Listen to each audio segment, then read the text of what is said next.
श्री शिवाय नमस्तु। श्री शिवाय नमस्तु। 33 करोड़ देवी देवता में सबसे सुंदर जोड़ी थी शंकर और पार्वती की। सही है कि गलत है? कभी नहीं झगड़ते थे। इसलिए पृथ्वी पर ना तो लक्ष्मी जी के व्रत हैं, ना ब्रह्माणी के व्रत हैं, ना इंद्राणी के व्रत हैं। अगर पूरी पृथ्वी पर सबसे ज्यादा व्रत किसके हैं? माता पार्वती। तीज का व्रत किसका? पार्वती का। चतुर्थी का व्रत किसका? पार्वती का। चौथ का व्रत किसका? पार्वती का। छठ का व्रत किसका? पार्वती का।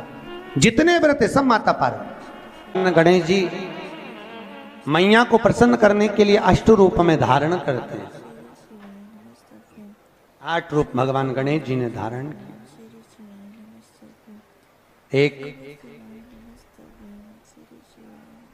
मयूरेश्वर गणेश, दूसरा सिद्धि विनायक, तीसरा बल्लालेश्वर, फिर वरद विनायक, फिर चिंतामणि, फिर गिरजात्मज, फिर भगवान गणेश विघ्नेश्वर अष्ट विनायक, फिर महागणपति।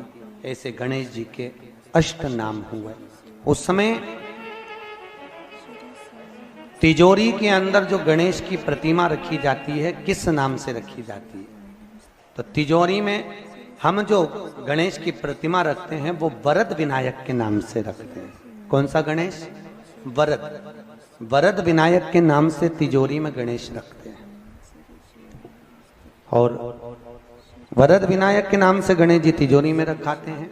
आपको कथा में कहा था घर में सीधी सूंड का गणेश और व्यापार व्यवसाय ऑफिस में उल्टी सूंड का गणेश होना चाहिए। वरद विनायक को तिजोरी में। जब मकान का गृह प्रवेश होता है तो गणेश जी की पूजन जो दरवाजे पर करी जाती है उसे सिद्धि विनायक गणेश कहते हैं। कौन सा गणेश? सिद्धि विनायक। जब हम घर में शुभ कार्य हो, बंदरवाल लगाएं, कोई दरवाजे पर शुभ लाभ लगाएं या स्वस्तिक बनाएं या माताएं दरवाजे पर रंगोली डाले तो उसी समय पर सिद्धि विनायक के नाम से रंगोली डालना चाहिए। तो घर में लक्ष्मी बढ़ती है, सिद्धता बढ़ती है। याद रखिए, कभी भी गणेश जी को, मिट्टी के गणेश जी लाते हो भादो महीने में, तो विसर्जन करो तो विसर्जन के समय पर 2 बिंदी, एक कंकु की एक हल्दी की, दीवार पर जरूर लगा देना चाहिए। क्यों? क्योंकि गणेश जी हमारे यहाँ आते हैं तो रिद्धि सिद्धि के साथ आते हैं। पर जब गणेश जी जाते हैं, अगर हम बिंदी नहीं लगाते हैं तो गणेश जी अपनी रिद्धि सिद्धि को साथ में लेकर चले जाते हैं। पति के साथ पत्नी वापिस चली जाती है। जब हम बिंदी लगाते हैं तो उसका मतलब होता है कि हमारे घर की बहू हमारे घर में रहे, बेटा भले भ्रमण के लिए जाए। तो गणेश जी जाते हैं, रिद्धि सिद्धि घर में रह जाती है। इसलिए रिद्धि सिद्धि को घर में रखने के लिए 2 बिंदी लगाना चाहिए, एक कुंकू की, एक हल्दी। रिद्धि सिद्धि। गणेश जी की प्रियता है दुर्वा। क्या प्रियता है? दुर्वा। कितनी दुर्वा गणेश जी को समर्पित करी जाती है? मात्र 5। कितनी? आज के जमाने में लोग गट्ठा बनाकर चढ़ा दें, वो अपनी जगह पर 5 दुर्वा पंचम इंद्रियों को वश में करने के लिए और भगवान के 5 जो स्वरूप हैं उनको अपने भीतर उतारने के लिए 5 दुर्वा। और दुर्वा में भी 3 गांठ। जब दुर्वा समर्पित करी जाती है तो उसमें नीचे दुर्वा की डंडी पर गांठ रहती है, 3 छोटी छोटी गांठें होना चाहिए। चतुर्थी का जो व्रत करने वाली होती हैं, जो चतुर्थी का पूजन करने वाली होती हैं, उनके भीतर का एक भाव होता है कि जैसे ही शाम का समय आए चंद्रदेव का पूजन करें। चंद्र जब प्रकट हो जाए, कलश भर लिया, उसके नीचे आखा दाना रख दिया, चावल गेहूं जो भी आप रखते हो पूजन के लिए, ऊपर पात्र आदि रख दिया, जलाशय, फिर अपन ने घी का दिया लगाकर पूजन भी कर ली। तो जो चतुर्थी का पूजन करने वाली होती हैं, जो चतुर्थी का नियम व्रत धारण करने वाली होती हैं, बड़ी बड़ी चतुर्थियां करती हैं या उसका नियम धारण करती हैं, तो चतुर्थी का जो पूजन करती है वो किस चीज के लिए होता है? केवल संतान, पुत्र, परिवार, हमारा कुटुंब, हम जिस कुल में हैं, हमारा कुल वैभव की ओर बढ़े, संपदा की ओर बढ़े और उसकी आयु बढ़े, उसकी आयु बढ़े, वैभव बढ़े। बहुत ध्यान दीजिएगा महाराज। चतुर्थी की पूजन में जो आप आखा दाना रखते हो, गेहूं वगैरह कुछ भी जो रखते हो, उसकी बड़ी महत्वता होती है महाराज। यहां तक कहा गया है, चतुर्थी की कथा तो आप लोग पढ़ते होंगे, जो लोग पढ़ते हैं उनको मालूम होगा। चतुर्थी की कथा में लिखा है, चौथ माता के व्रत में वर्णन किया गया है कि वो आखा दाना जो रखा जाता है, मान लो कोई जरूरी काम होता है तभी आखा दाना को रखा जाता है, संभाल के रखते हैं कि हम इस काम के लिए जा रहे हैं और हमारा ये कार्य सफल होना चाहिए। तो जिसने चतुर्थी का व्रत करा है, जिसने चंद्रदेव का पूजन करा, चतुर्थी का व्रत करा, वो गणेश जी से विनती करके वहां से 2-4 आखा दाना उठा ले, और जो व्यक्ति का काम अटक रहा है अपने ही घर का, पर दूसरे कुल को नहीं देना, अपने ही कुल के अंतर्गत जो काम अटक रहा है उसकी जेब में, उसके पल्लू में उस चीज को रख दिया जाए।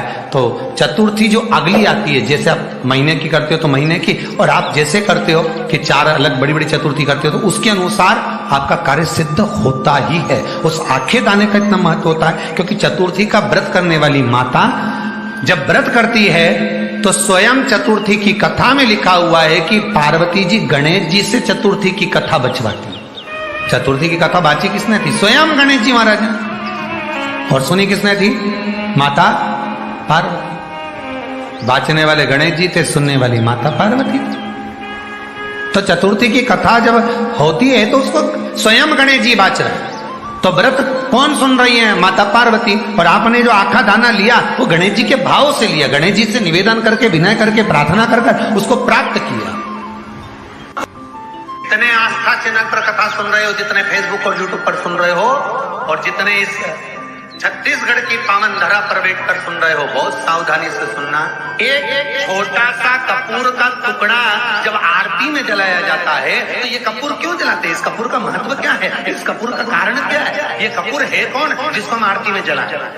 क्या जरूरत इस कपूर को आरती में जलाने की? क्या जरूरत इसको यज्ञशाला में जलाने की? क्या जरूरत है इस कपूर को पूजन में जलाने की? स्वयं गुरु बाबा कहते हैं, यदि कोई आरती में, पूजन में, घर में एक कपूर का टुकड़ा आरती के बाद में जब समर्पित करेगा तो उसको अश्वमेध यज्ञ का पुण्य प्राप्त हो जाएगा। अश्वमेध यज्ञ के पुण्य को पाने के लिए कपूर का टुकड़ा आज भी आरती में जलाया जाए।